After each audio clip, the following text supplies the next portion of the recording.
Hello student, स्वागत है आपका हमारे यूट्यूब चैनल अभी रॉय पीसीएम क्लासेस में। स्टूडेंट, जैसा कि आपको थंबनेल से पता पड़ चुका है कि आज हम आपको क्या पढ़ाने वाले हैं।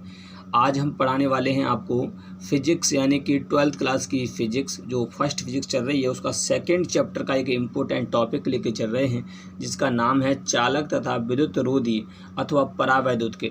ठीक है स्टूडेंट, तो यानी कि चालक क्या होता है, विद्युत रोधी क्या होता है, परावैद्युत क्या होता है, इसके बारे में इस वीडियो में हम पढ़ने वाले हैं। यदि स्टूडेंट आपने हमारी पिछली वीडियो नहीं देखी है तो जाकर के उन वीडियो को देख ले, लिंक आपको डिस्क्रिप्शन में मिल जाएगा। प्लेलिस्ट में जाकर के हमारी 12th क्लास की फर्स्ट फिजिक्स के प्रत्येक वीडियो को वहां पर जाकर के तुम दे सकते हैं। यदि स्टूडेंट आप हमारे चैनल पर नए हो तो चैनल को सब्सक्राइब कर लें, बेल आइकन को प्रेस कर ऑल पे जाकर के क्लिक कर दें ताकि आपको वीडियो की नोटिफिकेशन मिलती रहे। स्टूडेंट, सब्सक्राइब करने के बाद नोटिफिकेशन जरूर दबाया करें, ठीक है स्टूडेंट, ताकि आपको नोटिफिकेशन मिल सके। तो चलते हैं अपने टॉपिक को स्टार्ट करते हैं। चलिए स्टूडेंट, स्टार्ट करते हैं। चैप्टर 2 चल रहा है, ठीक है। इसका ये टॉपिक है चालक तथा विद्युत रोधी अथवा परावैद्युत। ठीक है स्टूडेंट, साधु इसे इंग्लिश में क्या कहते हैं, इसे इंग्लिश में कहते हैं कंडक्टर्स एंड इंसुलेटर्स और डाइइलेक्ट्रिक। ठीक है नी, यानी कि कंडक्टर्स एंड इंसुलेटर्स और डाइइलेक्ट्रिक्स। ठीक है नी, इसे इंग्लिश में कहते हैं। स्टूडेंट, सबसे पहले हम देखेंगे चालक यानी कि कंडक्टर्स के बारे में देखेंगे। ठीक है स्टूडेंट, तो चलिए सबसे पहले देखते हैं हम चालक के बारे में। चलिए स्टूडेंट, आपको दिखाई दे रहा है चालक यानी कि कंडक्टर्स क्या होता है। हम इसे परिभाषित कैसे करेंगे। चालक यानी कि जो धारा के चालक हों, यानी कि इनमें होकर के आवेश क्या हो, प्रवाहित हो सके। ठीक है, यानी कि चालक कंडक्टर्स कहते हैं। यहाँ पे मैंने परिभाषा लिखी है, वह पदार्थ जो अपने भीतर से आवेश को आसानी से प्रवाहित होने दे, वह पदार्थ चालक पदार्थ कहलाते हैं। ठीक है स्टूडेंट, यानी कि वह पदार्थ जो अपने भीतर से आवेश को आसानी से प्रवाहित होने दे, वह पदार्थ चालक पदार्थ कहलाते हैं, यानी कि कंडक्टर्स कहलाते हैं। ठीक है स्टूडेंट, यानी कि चालक कौन से होते हैं, जिनके अंदर से आवेश का प्रवाह हो सके, आसानी से हो जाए। ठीक है, जैसे हम अब किसी चालक को अगर हम विद्युत धारा दें, अगर धारा देंगे, करंट देंगे, तो क्या हो जाएगा, उसमें से धारा चली जाएगी। ठीक है स्टूडेंट, तो वो क्या कहलाएगा, चालक कहलाएगा। ठीक है, यानी कि वह पदार्थ जो अपने भीतर से आवेशों को आसानी से प्रभावित होने दे, वह पदार्थ चालक पदार्थ कहलाता है। जैसे एग्जाम्पल में देखते हैं, लोहा हो गया, तांबा हो गया, एल्यूमिनियम हो गया, सोना हो गया, चांदी, पारा आदि। ठीक है स्टूडेंट, लोहा जो होता है, लोहा भी क्या होता है, आपका चालक पदार्थ होता है। तांबा भी जो होता है वो भी चालक होता है। एल्यूमिनियम, सोना, चांदी, पारा, ये क्या होते हैं, चालक पदार्थ होते हैं। इनमें से अगर हम इनको जब करंट देंगे तो इनमें से धारा प्रवाहित हो सकेगी। जैसे तो लोहा और तांबा, एल्यूमिनियम, सोना, चांदी, पारा, ये क्या हो गए, इसके चालक पदार्थ हो गए, यानी कि इनके अंदर से आवेश आसानी से प्रभावित हो सकता है। ठीक है, उन्हें जैसे लोहा हो गया, लोहा में क्या होता है, जब लोहा को किसी करंट देते हैं तो क्या होता है, इसमें से आवेश जो होता है वो आसानी से एक जगह से दूसरी जगह प्रभावित हो सकता है।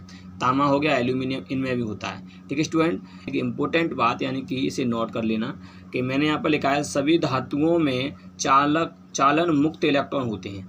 स्टूडेंट, एक बात और बता दें, यानी कि जो लोहा होता है, तांबा होता है, एल्यूमिनियम होता है, सोना, चांदी, जितने भी होते हैं, इनमें धारा का प्रवाह होता है, तो ये किस कारण होता है, मुक्त इलेक्ट्रॉन के कारण, जिनको हम चालन मुक्त इलेक्ट्रॉन कहते हैं। चालन का मतलब जो चल सके, यानी कि जो अपनी मतलब फ्री होता है, स्वतंत्र होता है चलने के लिए, वही होते हैं हमारे चालन इलेक्ट्रॉन। ठीक है स्टूडेंट, तो ये चालन इलेक्ट्रॉन होते हैं। सभी धातुओं में चालन मुक्त इलेक्ट्रॉन होते हैं, जिससे धातुओं में धारा का प्रवाह होता है।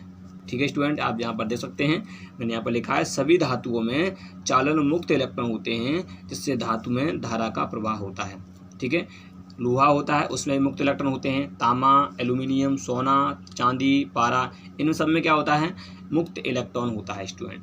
तभी क्या होते हैं, ये धारा के चालक होते हैं, यानी कि आवेश को प्रभावित होने देते हैं। ठीक है स्टूडेंट, अब यहाँ पर आपको दिखाते हैं, बताते हैं कि सबसे अधिक चालक पदार्थ कौन सा होता है, वो होता है हमारा, यहाँ पे आप देख सकते हैं, सबसे अधिक चालक पदार्थ जो होता है वो होता है हमारा Ag, यानी कि चांदी होता है। इसमें से धारा बहुत तेजी से प्रभावित होती है, यानी कि अच्छा चालक होता है ये। ठीक है, यानी कि सबसे अधिक चालक पदार्थ कौन सा होता है, Ag, चांदी होता है, इसे याद रखना है।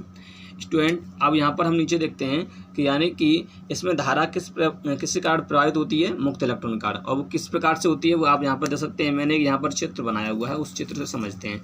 यहाँ पर आपको दिखाई दे रहा है, मैंने यहाँ पर बनाया है एल्यूमिनियम। एल्यूमिनियम का जो होता है Al होता है, यानी कि प्रतीक होता है एल्यूमिनियम, ठीक है नहीं। और इसका परमाणु क्रमांक जो होता है वो 13 होता है। स्टूडेंट, जब हम किसी परमाणु संरचना बनाएंगे, इसकी परमाणु संरचना बनाएंगे तो हम जानते हैं कि 2, 8, 18, 32 होता है, ठीक है। तो सबसे पहली कक्षा में जो होगा वो 2 इलेक्ट्रॉन होगा, और दूसरी कक्षा में 8 होगा, और तीसरी कक्षा में कितना होगा 18, फिर चौथी में कितना होगा 32। इस प्रकार से क्या होते हैं, इसमें इलेक्ट्रॉन होते हैं। यानी कि एल्यूमिनियम 13 है, तो 13 अगर आपको दिखाई दे रहा है परमाणु क्रमांक, जब इसको हम इसमें परमाणु संरचना बनाएंगे इसकी, तो क्या बनेगी, पहले में 2 इलेक्ट्रॉन आएंगे, दूसरे में कितने आएंगे 8 आएंगे, कितने हो जाएंगे 10 हो जाएंगे। अब बचे कितने 3, तो 3 इलेक्ट्रॉन जो होंगे वो बाहर वाली कक्षा में आ जाएंगे। स्टूडेंट, जो बाहर वाली कक्षा में जो इलेक्ट्रॉन होते हैं उन्हें हम मुक्त इलेक्ट्रॉन कहते हैं।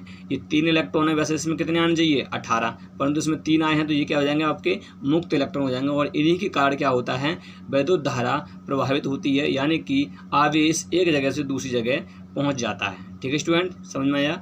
अब देखते हैं स्टूडेंट कि यानी कि इसका विपरीत है विद्युत रोधी, यानी कि इंसुलेटर्स क्या होते हैं। विद्युत रोधी क्या होता है इसके बारे में समझते हैं। चलिए स्टूडेंट, विद्युत रोधी यानी कि इंसुलेटर्स।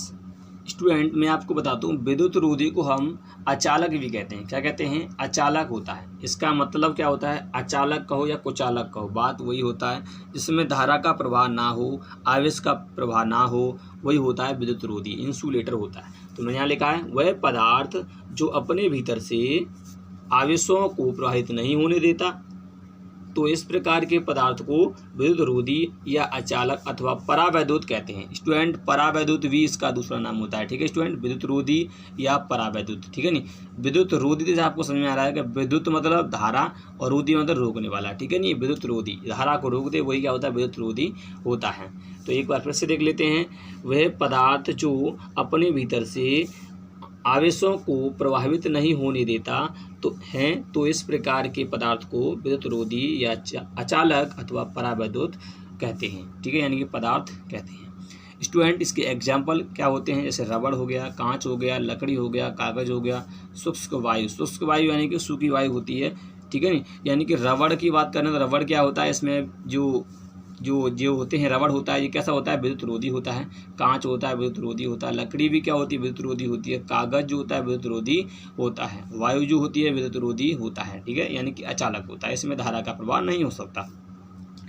और स्टूडेंट, इसमें एक बात और होती है, इसमें धारा का प्रवाह क्यों नहीं होता है, जैसा कि हमने इसमें पढ़ा था कि इसमें मुक्त इलेक्ट्रॉन होते हैं और इनमें मुक्त इलेक्ट्रॉन नहीं होते। ठीक है, आप यहाँ पर देख सकते हैं, मैंने बताया है कि इन पदार्थों में मुक्त इलेक्ट्रॉन नहीं होते। ठीक है स्टूडेंट, इनमें जो होंगे मुक्त इलेक्ट्रॉन नहीं होते, इसलिए ये क्या होता है कि ये अचालक होता है, इसमें धारा का प्रवाह नहीं हो सकता। ठीक है, और जो हमारे चालक होते हैं उनमें धारा का प्रवाह होता है, क्योंकि उसमें मुक्त इलेक्ट्रॉन होते हैं। तो स्टूडेंट, उम्मीद करता हूँ ये चालक तथा विद्युत रोधी अथवा परावैद्युत के बारे में आपको क्लियर तरीके से समझ में आ चुका होगा। स्टूडेंट, यदि आपको वीडियो पसंद आई हो तो लाइक करें, शेयर करें, चैनल को सब्सक्राइब कर बेल आइकन को प्रेस जरूर कर दें ताकि आपको नोटिफिकेशन मिलती रहे। स्टूडेंट, अब मिलेंगे नेक्स्ट वीडियो में। हिंद।